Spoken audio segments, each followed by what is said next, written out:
2026 টি-20 বিশ্বকাপ কি ভারতের ঘরে আসছে, নাকি অজিরা আবার বাজিমাত করবে? স্ক্রিনে দেখুন দুই দলের শক্তিশালী সম্ভাব্য একাদশ।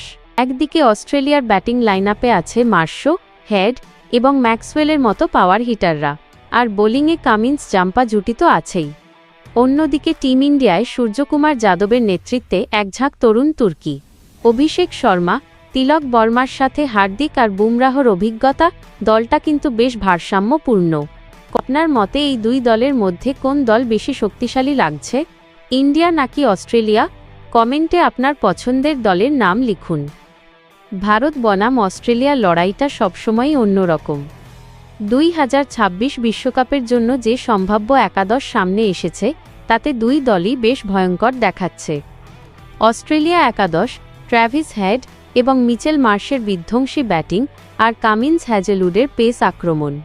ভারত একাদশ সূর্যকুমারের ক্যাপ্টেন্সিতে অভিষেক শর্মার মতো নতুন সেন্সেশন এবং বুমরাহ কুলদীপের মতো বিশ্বসেরা বোলার। আপনার মতামত কি? কার একাদশ বেশি ব্যালেন্সড মনে হচ্ছে, ইন্ডিয়া নাকি অস্ট্রেলিয়া?